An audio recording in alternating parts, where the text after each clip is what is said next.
sincerest gratitude to all of you for so kindly taking your very, very precious time to be with us today. I was given the subject to speak on search for our lost love.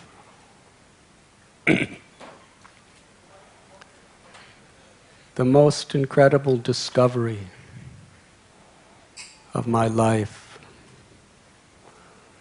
was a simple truth. That all of our desires, with their countless longings, gratifications, and frustrations, have a single origin. Forgetfulness of a love that is dormant within our hearts. Finding that love is our greatest need because it brings true fulfillment, and that love can empower us to be instruments of a positive change within this world beyond our imagination.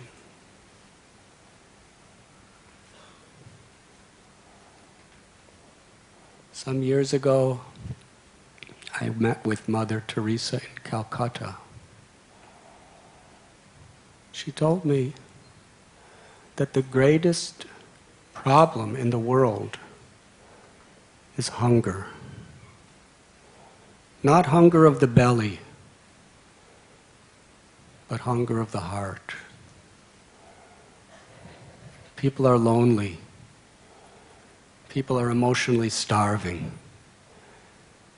and trying to fill it with so many other things. But the only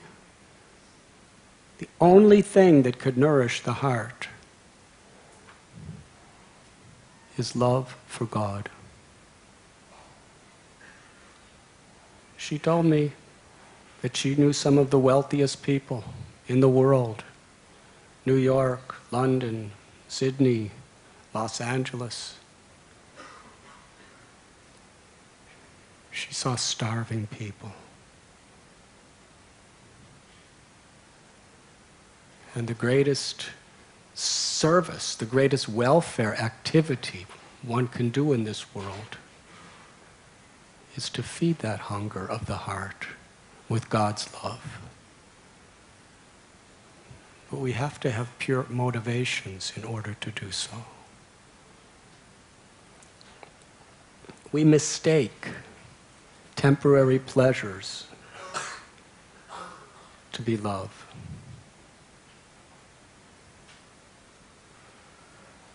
This mistaking of the temporary sensations of the world lies at the very core of the human condition.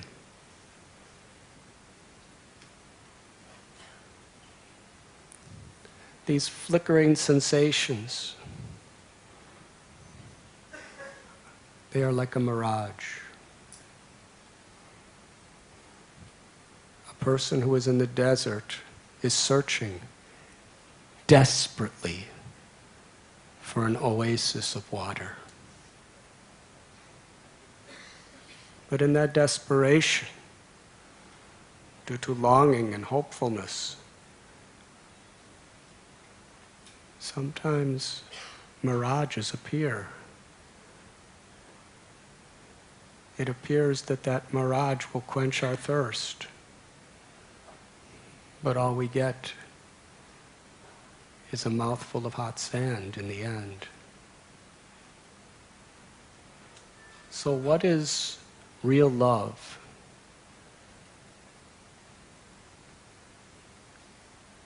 In order to understand that, we have to understand who we really are. This body is like a vehicle. It's matter. The eyes don't see, the ears don't hear, the nose doesn't smell, the tongue doesn't taste, and the flesh does not feel. It is you and me that are seeing through our eyes and experiencing life through the senses. The body is compared to a chariot. The mind is compared to the reins, and the senses are the horses. The intelligence is supposed to be directing according to the passenger, the Atma or the soul. This is the basic teaching of the Bhagavad Gita. That we are not the body, we are not the mind, but we are the living force that animates. And that living force is of a spiritual nature. Its potential is to love, and its need is to be loved. Spiritual love is what we're all searching for. Actually, all the progress of civilization through millenniums is simply in search of that love. Science, technology, entertainment, family life, art, music, business, economics. We're all searching for that one thing, what the heart needs,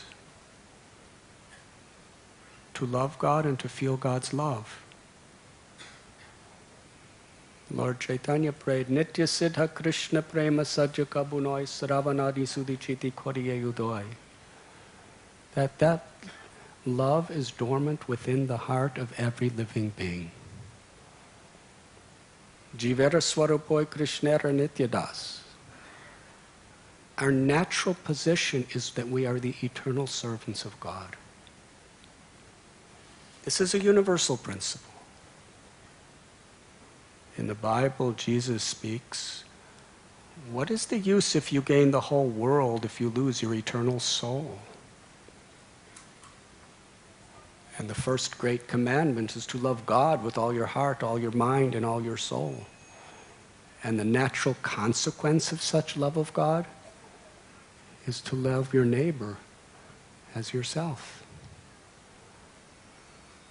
How is that? How is it that loving the center, God, the center of all existence, enables us to spontaneously love every living being? The Gita tells, Mamaivam so jiva loke jiva bhuta sanatana. Because every living being is a part of God. Just like every ray emanating from the sun is a part of the sun. When we discover the love of God that is within our own hearts, then we see an inseparable part of God in every living being's heart. Male or female, black, white, red, yellow, or brown. Hindu, Muslim, Christian, Jew, Parsi, Jain, Sikh, Pakistani, Indian, Israeli, Palestinian. These are all temporary bodily designations. They're ever changing. They're like clothes on the body. But when we actually understand our own soul and our own relationship with God, we can identify the soul in every living being and see their relationship with God. Then instead of hatred, there's love, there's compassion.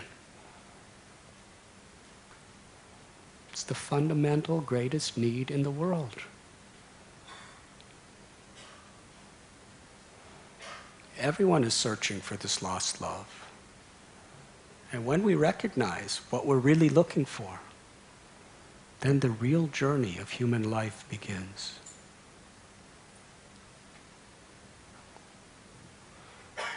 Because we are a part of God. And we have lost that connection with God. We are searching for that relationship. But Krishna, who is the complete whole, the supreme and absolute truth, he comes to this world to search for his lost lovers, us. Yada yada hi dharmasya glanir bhavati bharata abhyutanam dharmasya tadatmajam shrijamyaham. Krishna tells us in the Gita, whenever and wherever there's a rise in irreligion, and when there's a decline in true religious principles, I descend to this world.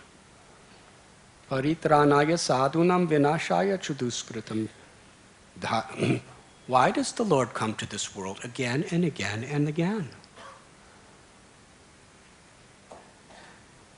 In the Western scriptures, there is the messiahs, there is the prophets,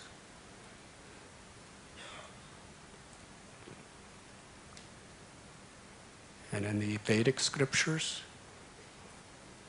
there is accounts that encompass millenniums and millenniums of different avatars of the Lord coming according to time, place, and the people of that environment to essentially give the same message, that we have forgotten the lost love for God that was within us. And because of that, we suffer. And we have a propensity to mistreat others. Why?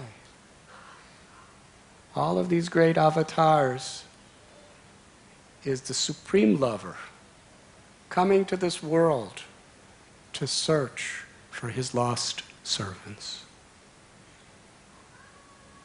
That is our great hope. Sanatana Goswami in his Brihad Bhagavatamrita, he explains how one day Krishna with the gopas and the cows were returning from the forests of Vrindavan to his home. On the way, a soul that had just attained spiritual perfection appeared in the cowherd pasture as a beautiful little cowherd boy. When Krishna saw him, he ran to him and embraced him. And in the ecstasy of love, both Krishna and the new coming cowherd boy, they both fainted in ecstasy. All the gopas, they were very much astonished. Who is this boy? And why is Krishna laying on the ground in an unconscious state? So Balaram approached Krishna and brought him back to consciousness by singing sweet words and fanning him. And then Krishna spoke to this new cowherd boy. He said, "You left me long, long ago. You forgot me, but I never forgot you. Lifetime after lifetime after lifetime, you tried to enjoy the material world. But I was always in your heart, waiting for you to turn to me. You suffered storms, you suffered diseases, you suffered broken hearts. Sometimes you enjoyed wealth, prosperity, high education,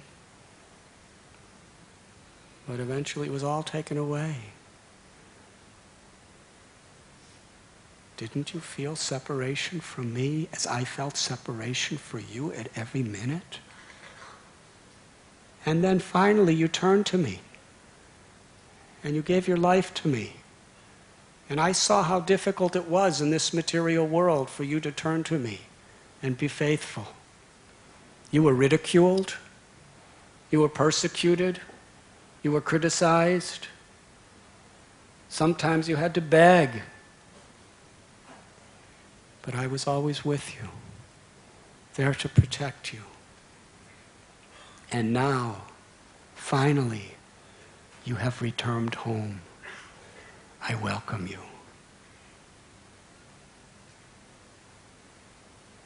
Then Krishna brought that cowherd boy to his own house and shared prasad with him. You see, although the absolute truth is perfect and complete, Om Purnam Ada Purnamidam, he is Atma Rama, which means he's completely satisfied in and of himself. He's not in need of anything. He's Akila Rasamrita Murti. He's the very embodiment, the storehouse of all loving emotions.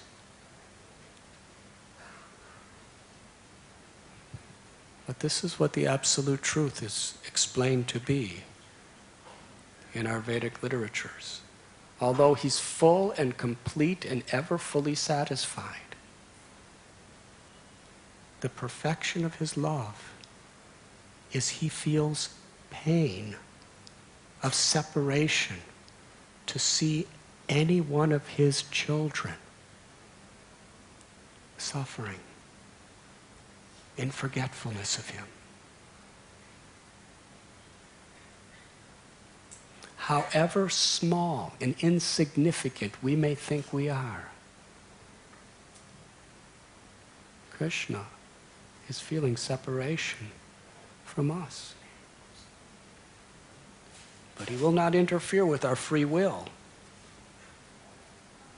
because love cannot be dictated.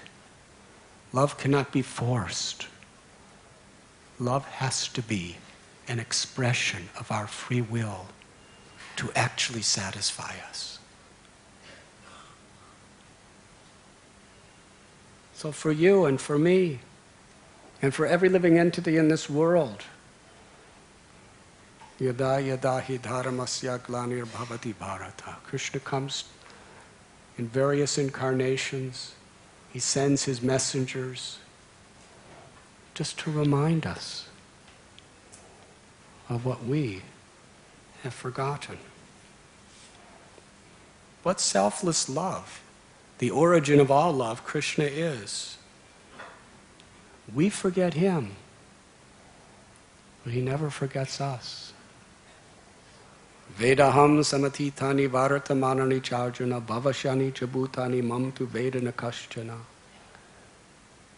Krishna tells that I know everything that has happened in the past, I know everything that's happening now, and all that is yet to come. And I know intimately every living being. That is the greatness of God. He knows the desires, he knows the enjoyments and the sufferings, he knows the obstacles facing every insect, beast, or human being on the earth, every fish in the sea and every bird in the sky, in every planet of every universe and beyond.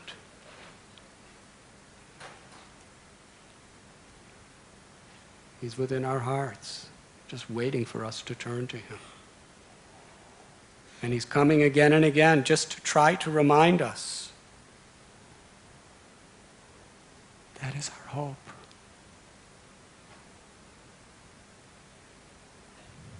Such a loving guardian.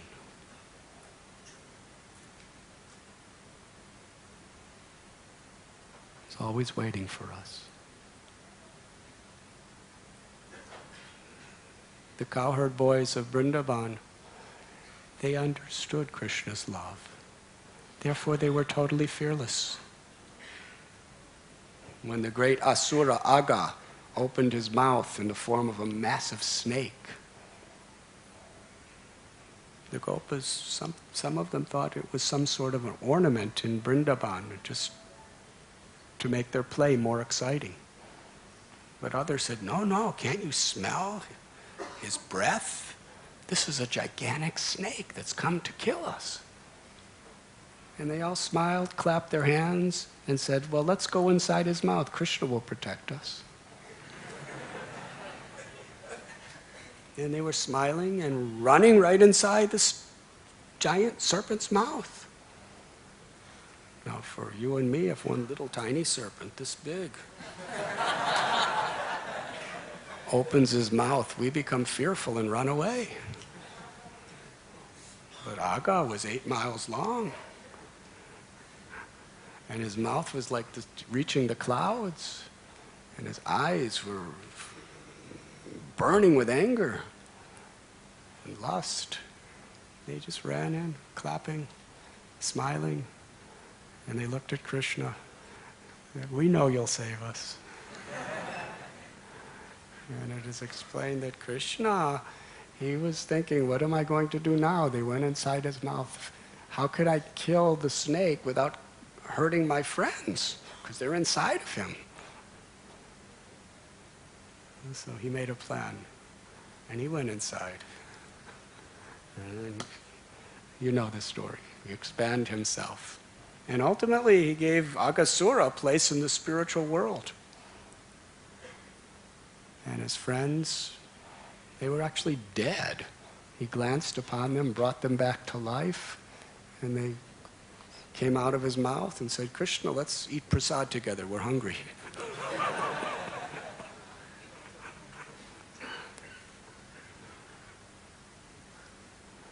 This is the spiritual world. This is the liberated state,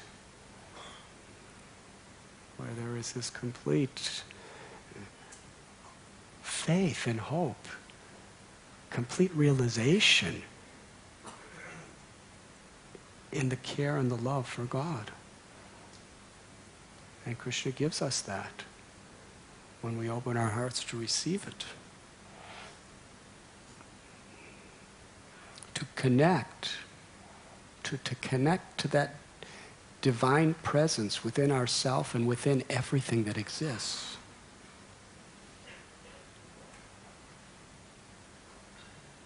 Cannot be done with our senses.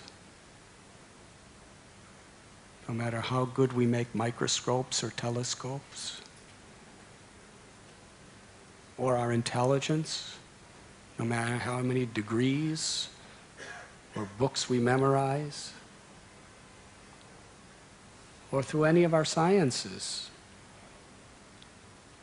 Our sciences may be very helpful in dealing with the temporal problems of this world, if they're in the right hands. Otherwise, it could be the cause of the problems.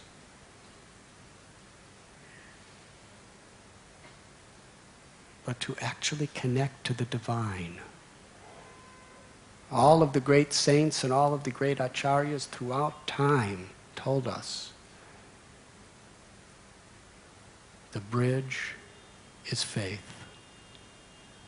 Not blind faith, but real, substantial faith.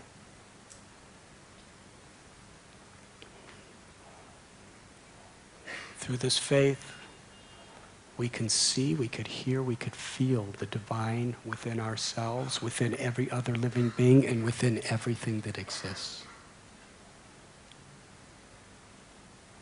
And where does that faith come from?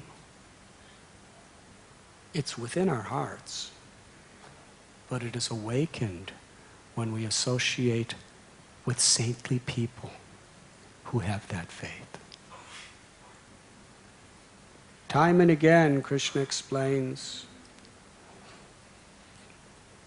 that he manifests within this world especially through the hearts and the lives of those who love him.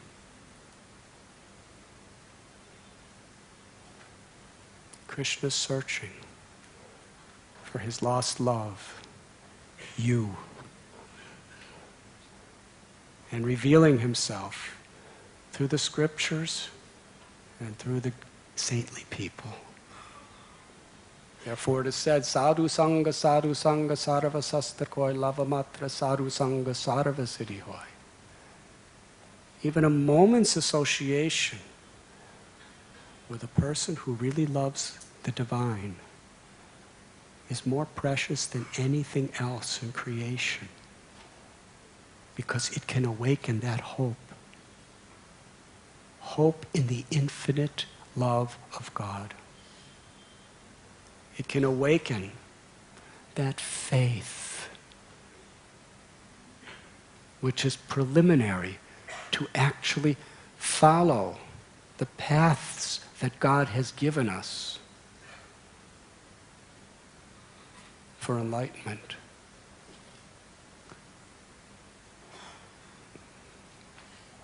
It is compared, this world and the illusion that covers over us, to a vast ocean. An ocean that has no bottom and has no shores. Let us take an example. If you are in the middle of an ocean, in the darkness of night, do you know which way to go? Through your eyes? But there's a compass in the boat that tells you exactly which direction you should be going. So this material existence is compared to an ocean. Bhavasagara. And the human life is compared to a boat, which actually has the potential to cross over this ocean. And the guru, the saintly people, are like the compass, the captain of the boat. And the teachings of the Vedas, or the Holy Scriptures, are like the breezes. If we have the right captain, he can teach us how to actually move forward with the help of these breezes of the great teachings.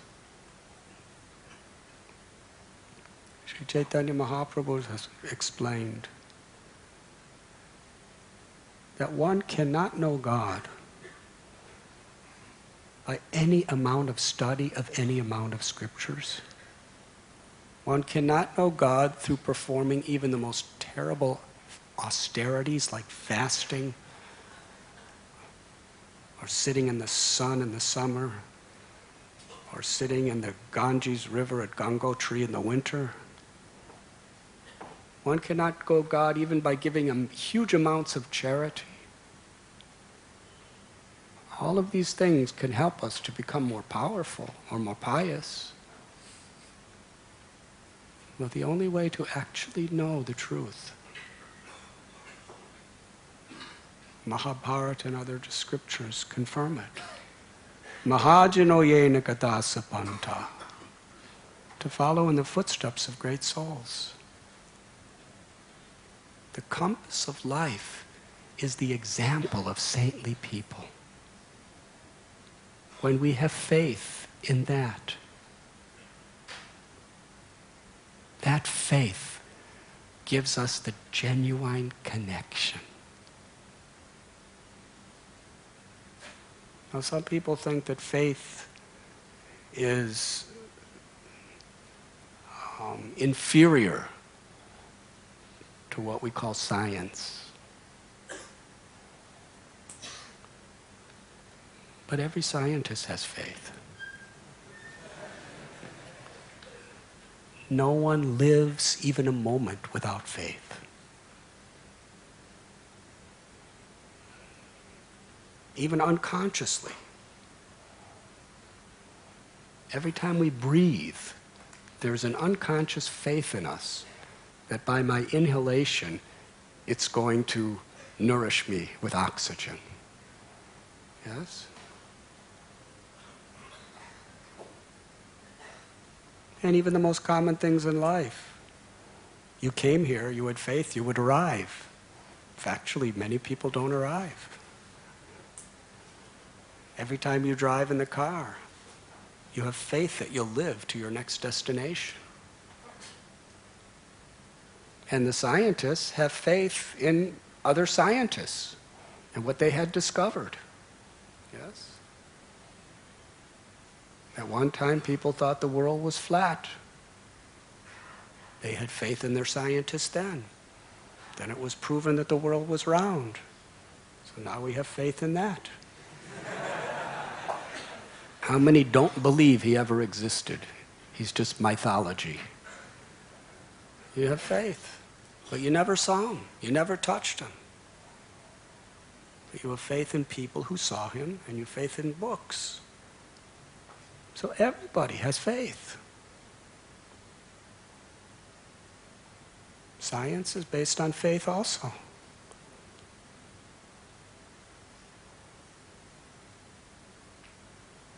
But to go beyond the limitations of the mind, the intelligence, and the ego, and of course the senses, there has to be a different kind of faith. A faith in the example and the lives of the great souls. This was a very serious turning point in my life. Because some people believed in God and some people said it's all a myth. It's all some sort of a crutch that human beings create just to try to give sense to this chaotic world.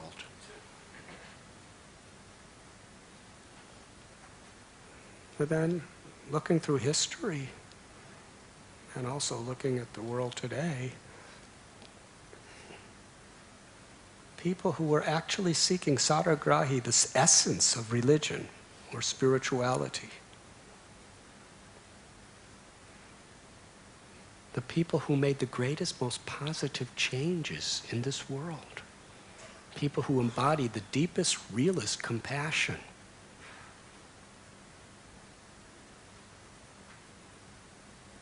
were people who claimed to gain their powers by being instruments of the divine. Are they all liars? Are they all ignorant fools? Sentimentalists? Well, if they are, then let's all be like that. And they were in ecstasy. They were intoxicated with love, and they were sharing that love with everyone. But no, they were not liars, and they were not just sentimentalists creating some illusion.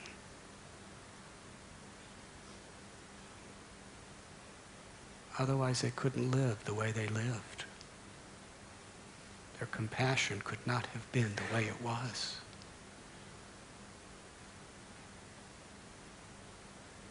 So the great scriptures and the great histories teach us about great souls. And when we see how they lived, not the people who exploit spirituality for their own egoistic purposes, but the people who actually followed.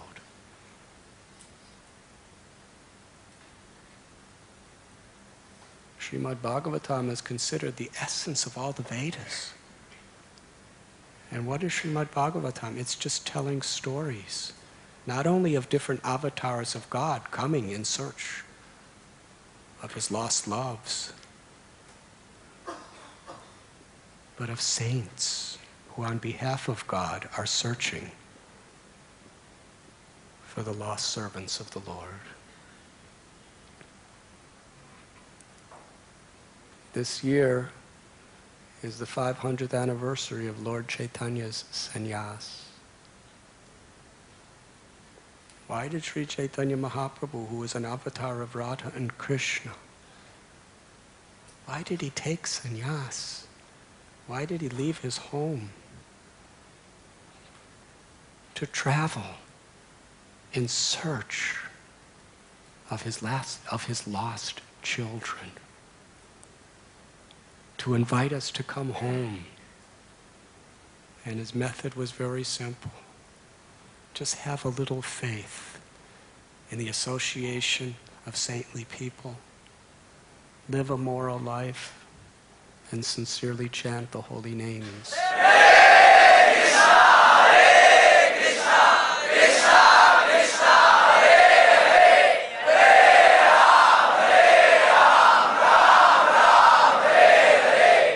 I will take you back home.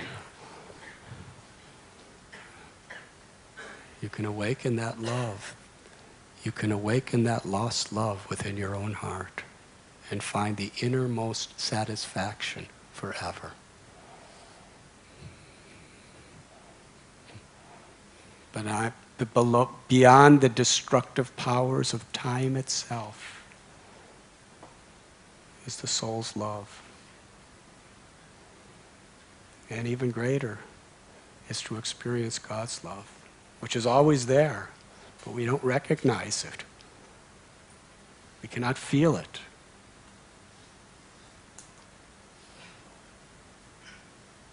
Lord Chaitanya and Krishna, they taught us that the path is not to deny the world.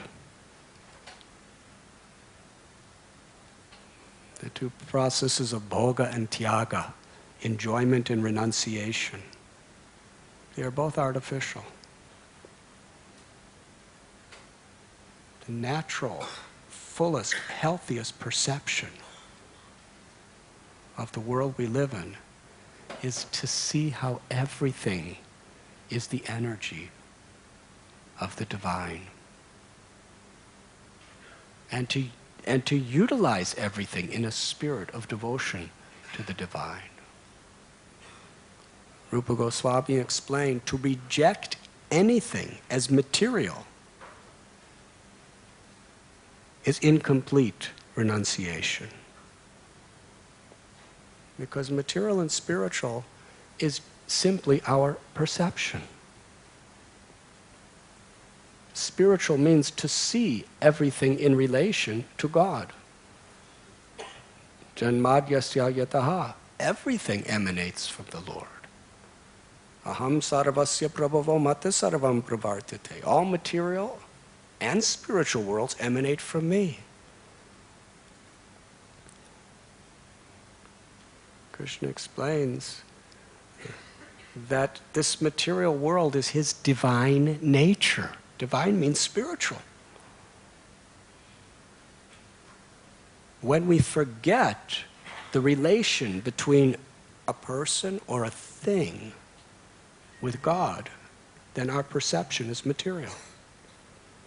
But when we see the connection and reconnect through our consciousness the thing with the source of the thing, then we perceive the spiritual essence of that thing, which is truth, which is reality.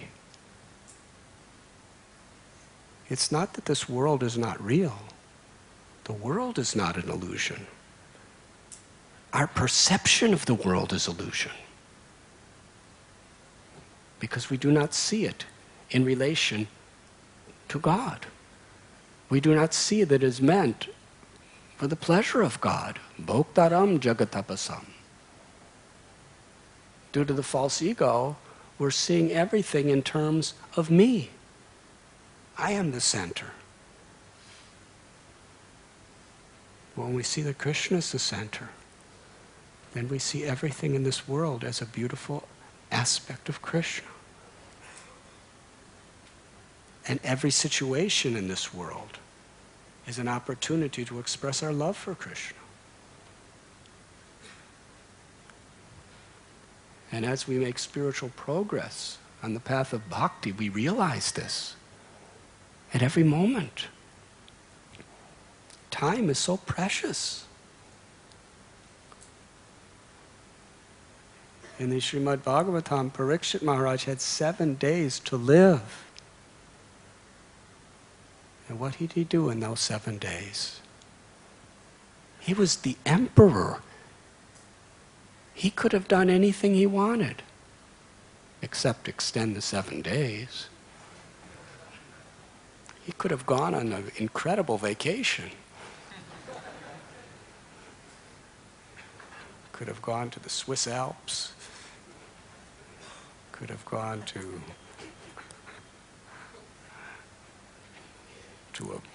anywhere you wanted. Could have had the greatest entertainers in the world dancing and singing and performing for him. But with those 7 days, he searched for saintly people, sadhu sangam, because he understood that to search for saintly people, to be in their company, to hear from them, to learn from them, to be affected by their love for God, is to connect to God. And he spent every moment attentively for those last 7 days for that purpose alone. Time is very precious. The faith, the conviction,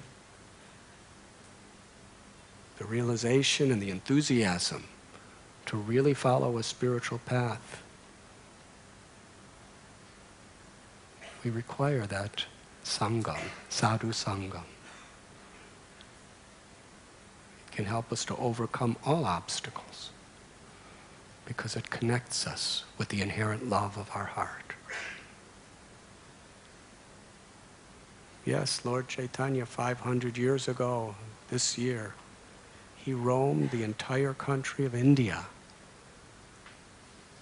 searching for the lost souls, to invite them back home. And today is the appearance day of Sripad Vallabhacharya, another great avatar of the Lord.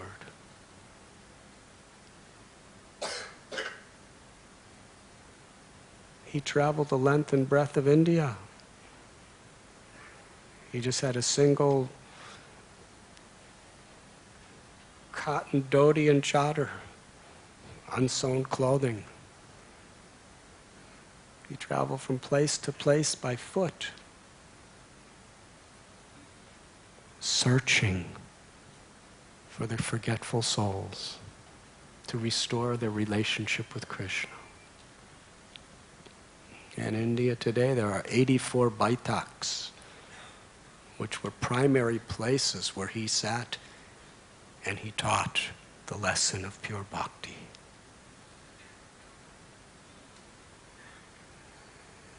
And in our modern times, our beloved Gurudev, Srila Prabhupada, how he, on behalf of Krishna,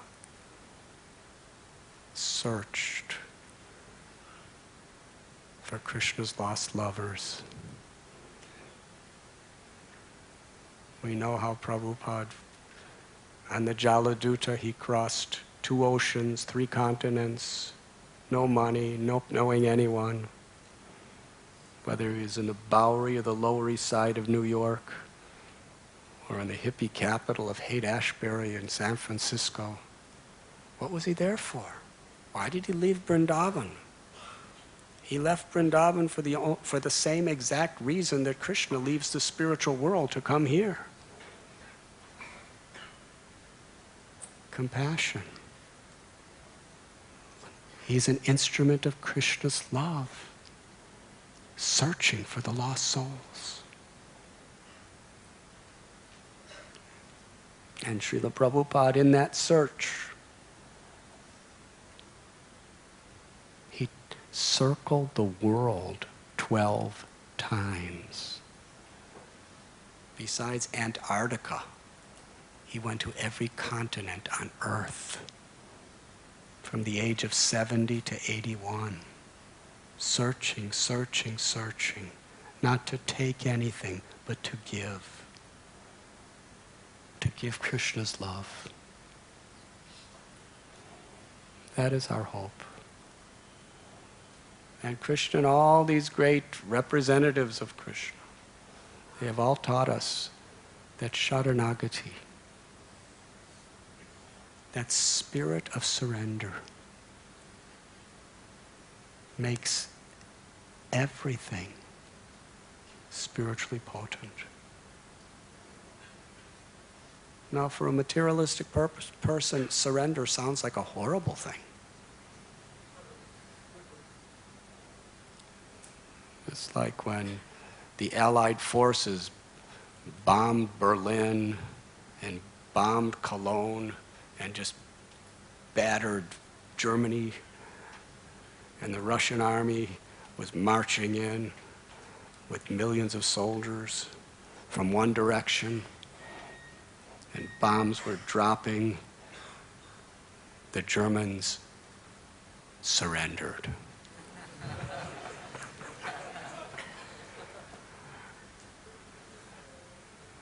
And when, those airplanes dropped bombs on Hiroshima and Nagasaki, the Japanese surrendered. Now when Krishna says Sarva Dharman Parityajya, abandon all varieties of religion and surrender, it's not like that. Of course.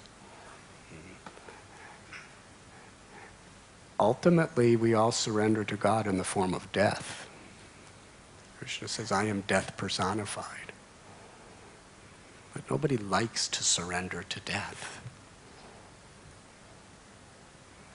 What Krishna and all the great saints are talking about, Sharanagati, surrender, it's the most beautiful experience and the most wonderful concept in all creation.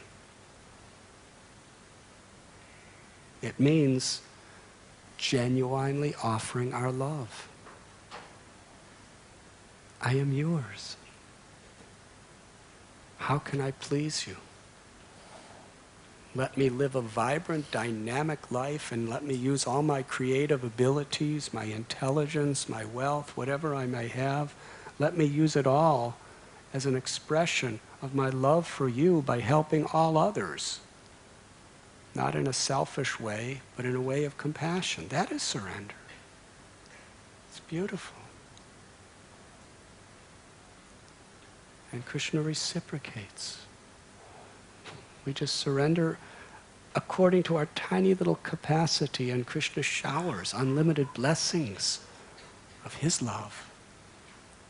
Capacity and fortitude to really follow strict spiritual principles. Kali Kale Namarupe Krishna Avatar. The Lord has made it so easy. Just live a pious moral life. Just try to serve without selfishness. Just try to associate with people who will enliven you and inspire you for these virtues. And what else is required? Krishna's appeared within his name. If we chant the name of God sincerely, that is our surrender. Krishna, I'm chanting to be your servant, to please you, to purify my heart so that I can love you and be an instrument of your compassion to the people of this world with whatever I have. Not denying the gifts that God has given us, but using them in devotion. In this spirit, we could realize the highest truths and discover that lost love within ourselves and be fully receptive to Krishna's love for us when we sincerely cry out his holy name.